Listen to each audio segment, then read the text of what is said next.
మంచిదైతే ఊరు మంచిదవుతుంది. ఇది సామెత. ఇప్పుడు ఈ వ్యాఖ్యలు పర్ఫెక్ట్ గా సూట్ అవుతాయి వైసీపీ నేతలకు. బూతులు మాట్లాడితేనే నేతలమవుతామనుకున్నారో లేక అధినేత మెప్పు కోసం మాట్లాడారో తెలియదు, కానీ వారు మాట్లాడిన బూతులు, కొట్టిన తొడలు, తిప్పిన మీసాలు వైసీపీకి కోలుకోలేని దెబ్బకు ఒక కారణమైందా? మంత్రుల నోటి దురిసే వైసీపీ ఇమేజ్ ను డ్యామేజ్ చేసిందా?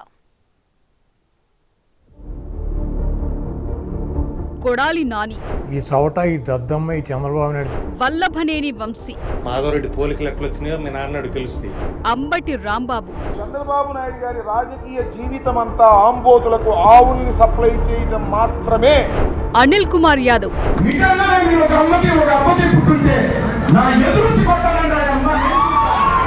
రోజా, రోషం లేదా మీ బావ తుప్పు కాదు నిప్పు. వీరంతా అధికార వైసీపీ నేతలు. ఒక్కరు తప్ప అందరూ మంత్రులుగా పదవుల్లో కొనసాగిన వారి. ఇది వారి తీరు. అడ్డు అదుపు లేదు. ఏం మాట్లాడతారో, ఏం ట్వీట్ చేస్తారో సోయిలేదు.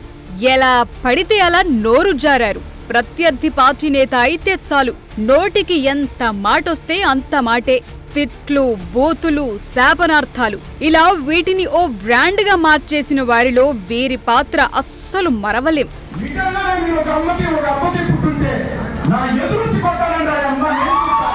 నిజానికి విమర్శలు, ఆరోపణలు ప్రజాస్వామ్యంలో సహజం.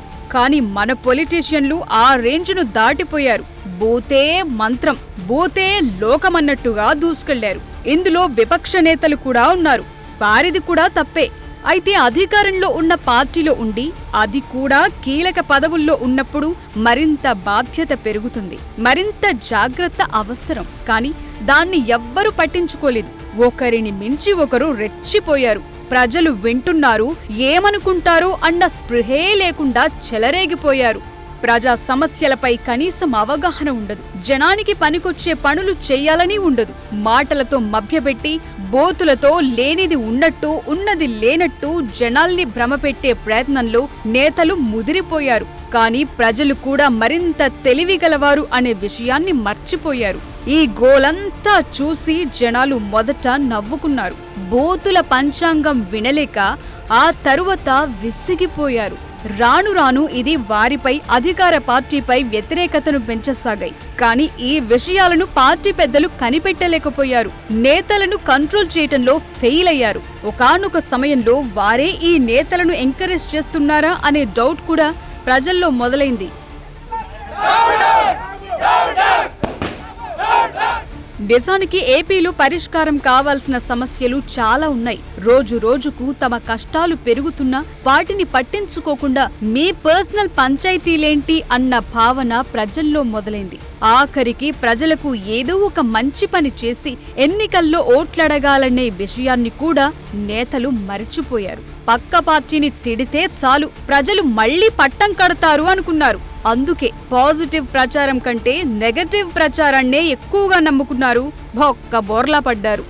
ఏపీ మాజీ మంత్రి కొడాలి నానిని నిన్నటిదాకా బూతుల మంత్రి అంటూ టీడీపీ నేతలు సెటైర్లు వేశారు. అటు కొడాలి నాని కూడా మంత్రి పదవిలో ఉన్నా లేకున్నా ఎక్కడా తగ్గినట్టు కనిపించలేదు. అంబటి రాంబాబు సెటైర్లు, అనిల్ కుమార్ యాదవ్ పంచులు, రోజా వెటకారం, ఇలానే సాగిపోయింది వైసీపీ పాలన.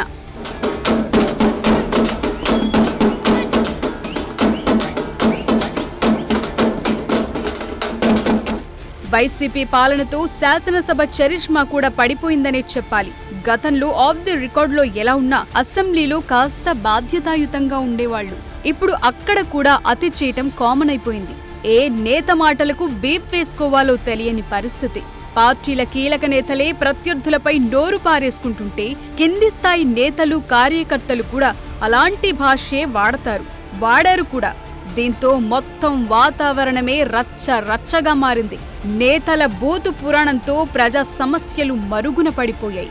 ప్రత్యర్థుల్ని తిట్టటం మీద ప్రజాప్రతినిధులు చూపించిన శ్రద్ధ కాస్తైనా ప్రజల మీద, వారి సమస్యల పరిష్కారం మీద చూపిస్తే ఇప్పుడు ఈ పరిస్థితి వచ్చేది కాదు. సొసైటీలో రాజకీయ పార్టీలకు చాలా బాధ్యత ఉంటుంది. చట్టసభల్లో ఉండే సభ్యులకైతే అంతకు మించి ఉంటుంది. కానీ అలాంటి బాధ్యతాయుత స్థానంలో ఉన్నవారు ప్రజలు ఏమనుకుంటారు అనే భావన లేకుండా నోరు పారేసుకోవటం రాజకీయాల్లో పైత్యానికి పరాకాష్ఠగా మారింది. అందుకే ప్రజల్లో ఓ ఏవగింపు మొదలైంది. అది ఆ నేతలను ఇప్పుడు అధికారానికి దూరం చేసింది.